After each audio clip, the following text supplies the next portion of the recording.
Salut à tous, c'est Brett. Aujourd'hui, on se retrouve pour une nouvelle vidéo. Je vais vous parler des cyclic ups puis comment les pratiquer autour d'un porte-avions en Case One. Premièrement, pourquoi on ferait des cyclic ups? Ça permet une meilleure gestion des départs puis des appontages sur le porte-avions, surtout quand on est dans des groupes. Ça permet d'utiliser efficacement la position du porte-avions. On peut voir sur l'image de droite, clairement, on ne va pas mettre un porte-avions qui est aussi près de la côte, mais ça permet d'utiliser la position du porte-avions le plus efficacement possible dans un petit fragment de temps.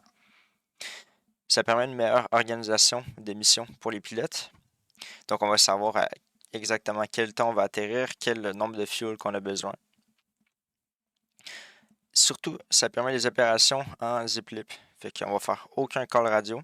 On va juste contacter Marshall, puis ensuite, on a besoin de faire aucun call radio. Puis le dernier argument, qui est le plus important à mes yeux, c'est que c'est vraiment cool.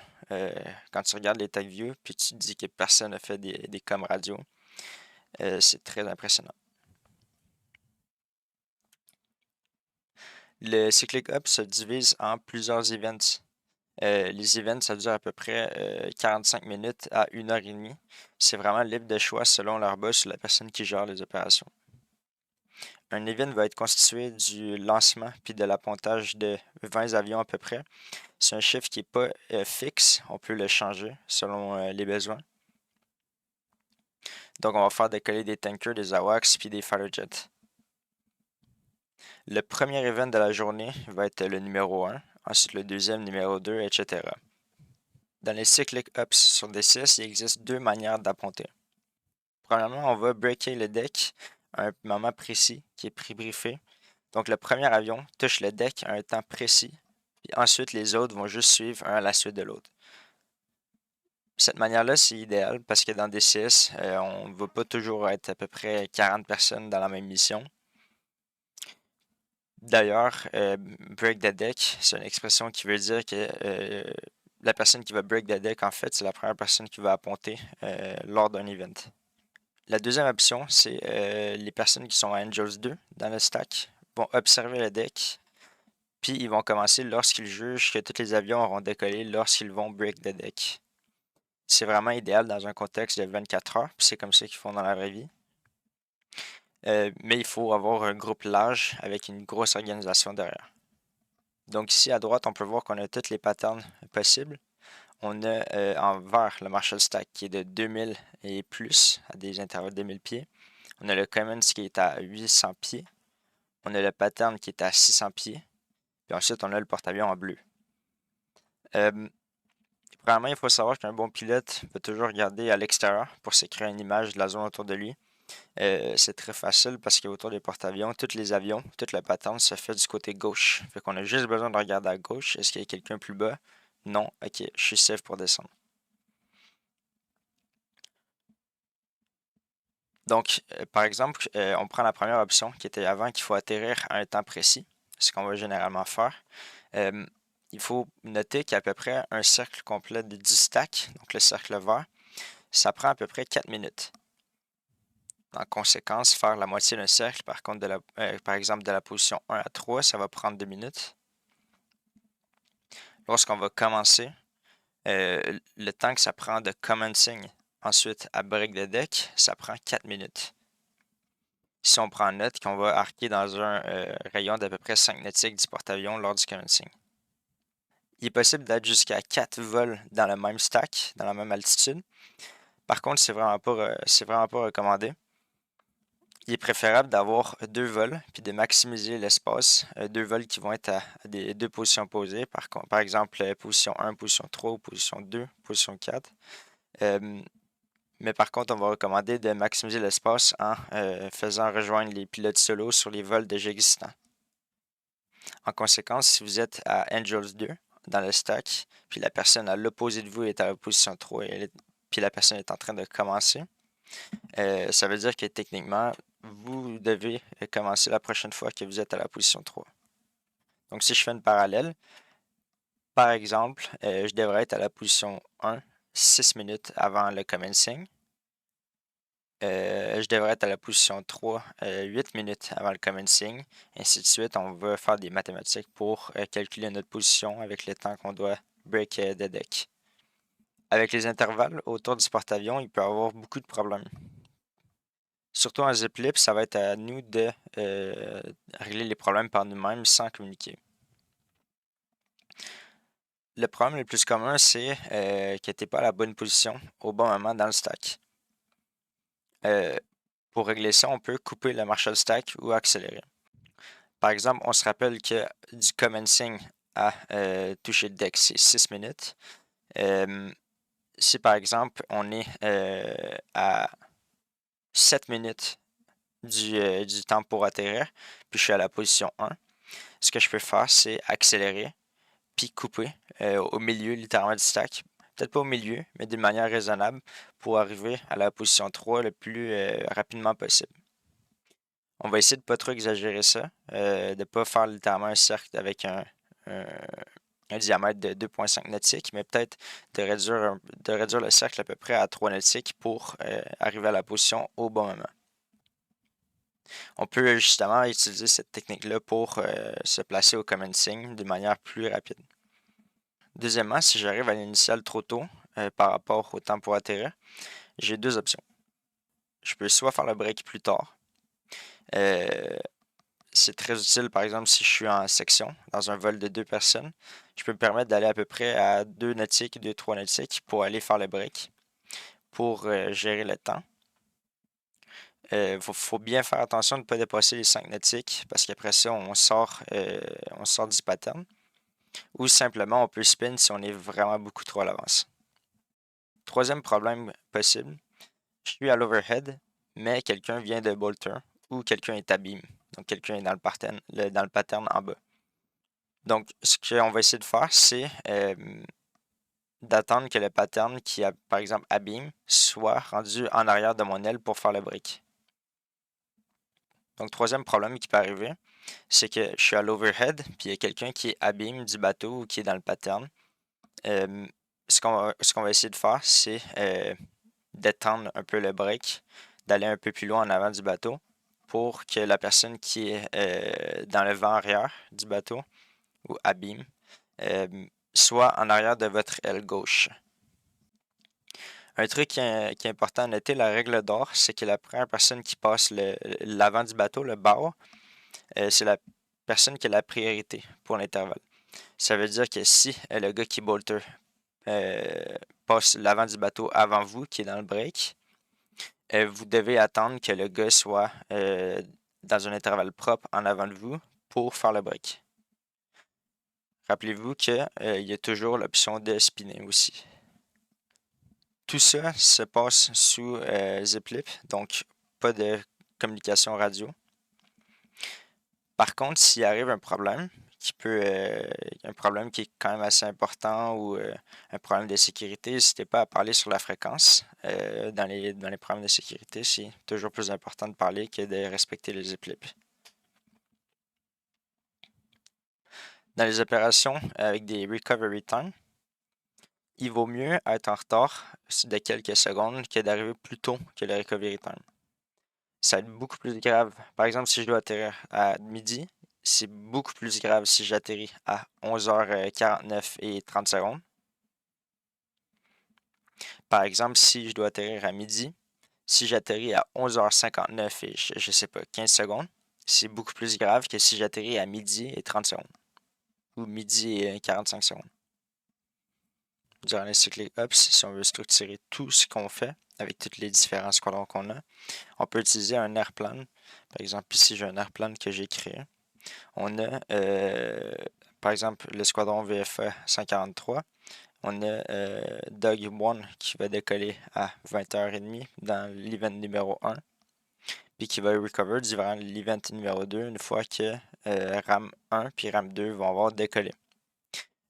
En utilisant un airplan comme ça, on peut planifier un set de vol, puis on peut savoir à quelle heure ils vont décoller, puis quelle mission ils vont faire. Donc c'est bien de savoir la théorie. Maintenant, je vais vous montrer à quoi ça ressemble dans le cockpit. Par exemple, dans le scénario, comme maintenant que mon décollage est à 9h, donc l'event va démarrer à 9h, je vais me préparer pour décoller directement à 9h. Je vais voir que j'ai un S3 qui va décoller à côté de moi, ce qui n'était pas prévu.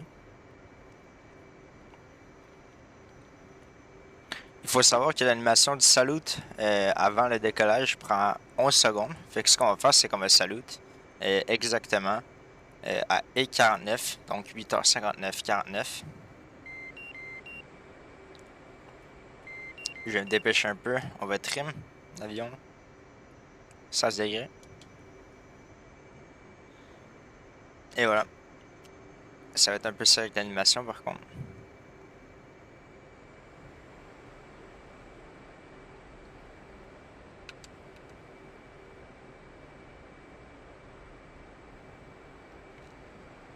Et voilà, j'ai fait le salute à E49. Je vais voir que à exactement 9h, je lunch. Comme ça. Et on part. Et voilà. Donc on a décollé exactement à 9h. Tout ce qu'il faut retenir, c'est que à exactement 11 secondes avant le take-off time, on fait le salute pour l'animation. Donc on va s'attaquer au recovery. On va utiliser TagView parce que c'est beaucoup plus facile de regarder le temps puis en même temps ce que je fais. Parce que parler en même temps de calculer les minutes, c'est un peu difficile. Donc il est 9h19. Mon temps pour atterrir, c'est 9h30. Donc je devrais commencer à 9h26. Je devrais être à la position 1 à 9h24. À 9h22, je devrais être à la position 3, et ainsi de suite. Donc 2 minutes pour faire un demi-cercle. Je suis à la position à 9h19. Ça veut dire que je suis 1 minute à l'avance. Donc ce que je vais faire, c'est que je vais voler à 302, puis je vais couper le cercle. Donc on peut regarder ce que je suis en train de faire. On peut voir que je suis à 302, 2000 pieds. Puis je vais être quand même assez poussé, le stick, tirer le stick pour aller couper le cercle au milieu.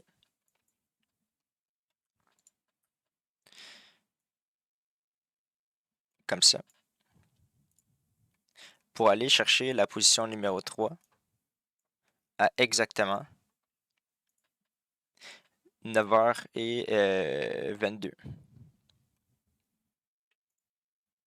Donc ce que je vais faire, c'est que je vais garder ma vitesse comme ça. On va accélérer un tout petit peu. Jusqu'à temps que je revienne sur le temps parfait. Donc je suis à la position 1 à 9h21. Donc je suis encore un peu en retard de 1 minute. En coupant le cercle comme ce que je suis en train de faire là. Si je le regarde de haut. Ça permet d'à peu près prendre 1 minute pour faire un demi-cercle à 302, puis en coupant au milieu.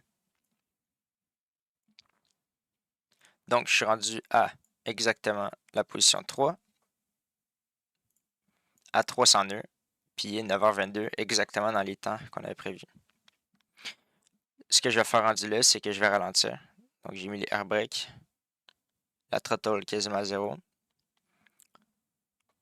Puis on va redescendre à 259 parce qu'on est sur les temps. On est peut-être un peu haut d'ailleurs. Et ensuite, on va rester à 259 pour aller chercher jusqu'au commence qui devrait être à 9h26. Donc 9h24, position 1, comme briefé. Et ainsi, on va commencer à exactement 9h26. On peut voir que je suis un peu à l'avance ici, à 9h25 et demi, j'ai commencé.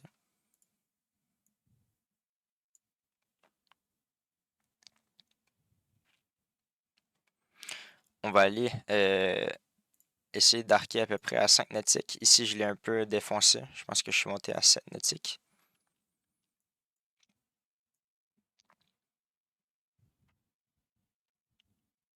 Donc, on va accélérer un peu. Ici, le commencing est un peu sportif.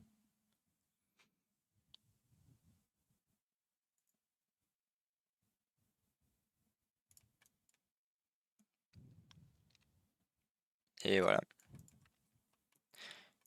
On va voler par-dessus le bateau à 9h28. 9h28 qui est un peu tôt.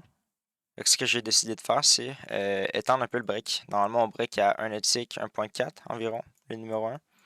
Là, ce que j'ai fait, c'est que j'ai attendu à peu près à 2 nœuds tick. C'est un truc, l'intervalle avec le break comme ça, c'est un truc qui s'apprend à la longue, à force d'en faire. On peut même voir que plus tard, je me suis trompé un peu.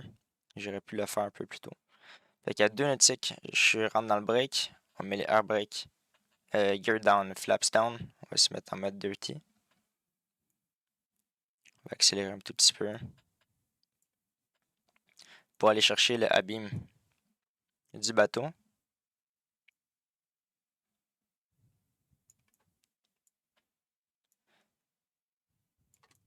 600 pieds, on commence à voir le cul du bateau. En fait, c'est faux. J'ai tourné un peu tôt. On est on speed, puis on commence le tournant. Je vais mettre dans la vue du bateau, d'ailleurs. Puis on va avoir une meilleure vue. Comme ça. Donc on peut voir que j'arrive au 90. Je me permets de montrer la vue comme ça du LSO parce que ce qui est dans le cockpit, c'est pas très important. C'est plus le timing qu'on regarde. On peut voir que j'ai dépassé d'environ... on est passé 30 secondes du breaking de deck. On est encore dans les temps, mais une minute... il faut, dans l'idéal, tomber en bas de 1 minute plus tard que le temps d'appontage. Puis on peut aussi remarquer que mon approche était net 9 straight away. Que je suis arrivé sur la balle environ 10 secondes, même pas, avant de taper le deck.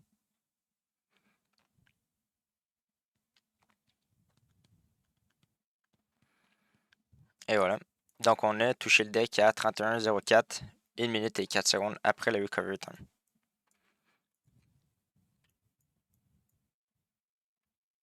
J'espère que la vidéo vous a plu. Les cyclic ups, c'est quelque chose qui est vraiment cool. J'espère voir ça dans les communautés françaises.